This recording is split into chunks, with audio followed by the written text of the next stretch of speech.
Guys, kalian pernah gak sih ngerasain sunset paling epic di Bali sambil berdiri di atas batu karang di tengah laut? Aku pernah. Perkenalkan, nama aku Mutia Melani Putri dengan NPM 25066268800. Hari ini, aku bakal ajak kalian buat menjelajahi Tanah Lot, salah satu ikon wisata spiritual sekaligus ekonomi kreatif di Bali. Jadi, dalam 5 menit ke depan, kita bakal ngebahas tuntas tentang Tanah Lot. Data yang aku gunakan ini bukan hanya dari pengalaman pribadiku, tapi juga dari sumber kredibel melalui studi literatur dan jurnal akademik, serta observasi media sosial dan juga dari situs resmi daerah tujuan wisata Tanah Lot. Aku memilih Tanah Lot karena tempat ini tidak hanya memiliki daya tarik alam dan budaya, tapi juga memiliki potensi pengembangan ekonomi kreatif yang luar biasa. Pura Tanah Lot atau Tanah Lot itu sendiri didirikan pada abad ke-16 sebagai bagian dari skema Pura Kahyangan Jagat yang menjaga keseimbangan spiritual Bali. Dan ada fun fact-nya nih, saat air surut, kalian bisa ngeliat ular suci penjaga pura. Nah, nilai histori dan keyakinan ini otomatis menciptakan penawaran pariwisata yang unik dan nggak bisa direplikasi di tempat lain. Tapi, di balik keindahan Tanah Lot yang mempesona, tentu ada banyak hal yang bisa kita pelajari. Bukan cuma dari sisi pariwisata, tapi juga dari perspektif perencanaan dan pengelolaan destinasi.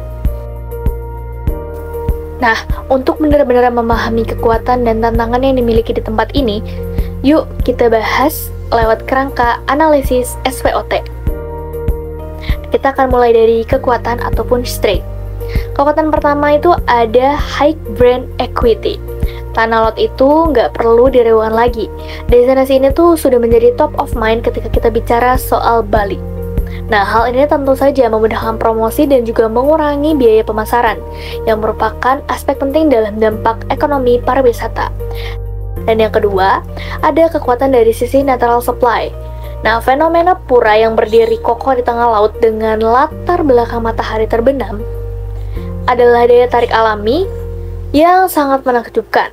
Nah, ini tuh bukan cuma menarik wisatawan untuk datang, tapi juga untuk memperkuat daya tarik visual yang sangat efektif untuk konten pemasaran. Nah, namun di balik semua kekuatan yang ada beberapa kelemahan yang perlu kita akui dan juga kita perbaiki. Nah, salah satunya adalah carrying capacity yang terlampaui. Terlalu banyak fokus pada kuantitas kunjungan, terutama saat musim puncak, justru menimbulkan kepadatan yang berlebihan. Nah, ini membuat pengalaman wisatawan menjadi kurang nyaman dan menurunkan kualitas layanan, yang tentu berdampak pada penawaran produk wisata itu sendiri. Selain itu, Tanah Lot kurang melakukan diversifikasi produk wisata. Wisatawan yang datang tuh cenderung hanya untuk menikmati sunset, yang membuat durasi tinggal menjadi pendek dan otomatis mengurangi potensi spending mereka di area sekitar. Nah, ini juga tentu menghambat pertumbuhan ekonomi lokal. Yang ketiga,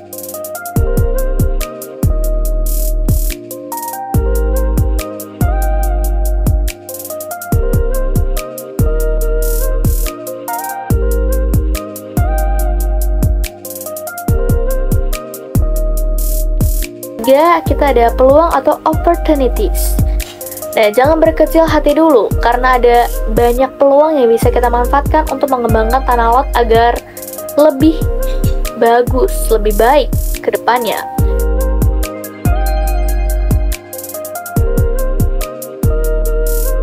Kita punya peluang besar untuk mengembangkan ekonomi kreatif.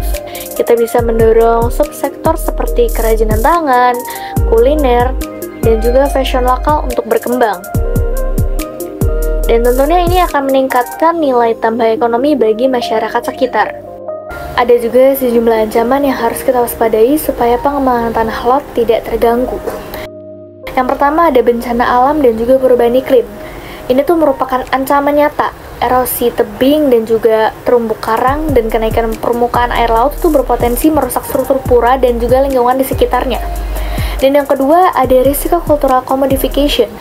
yang dimana nilai sakral pura bisa tergerus menjadi komoditas wisata massal.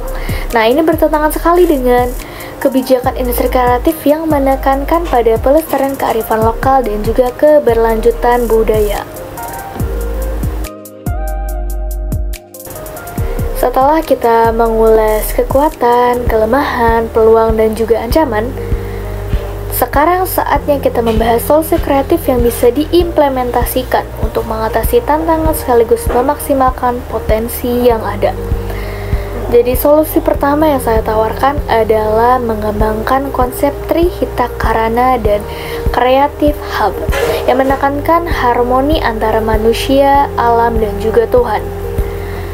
Jadi yang pertama ada zona creative tourism yang bisa dibuat dari area buffer sekitar pura, tempat pelaku UMKM lokal seperti pengrajin, kuliner, dan juga seniman untuk memamerkan karya dan juga produk mereka. Nah, ini tidak hanya meningkatkan ekonomi kreatif, tetapi juga memperkaya pengalaman wisatawan. Dan yang solusi kedua yang saya tawarkan adalah menyeimbangkan permintaan dan penawaran.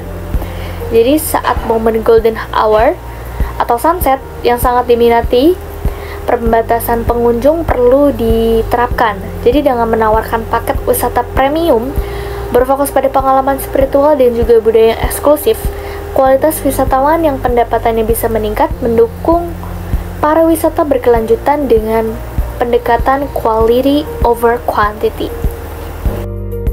Tidak terasa ternyata sudah lebih dari 5 menit saya membahas tentang tanah lot, mulai dari analisis SWOT sampai dengan solusi kreatif yang saya tawarkan.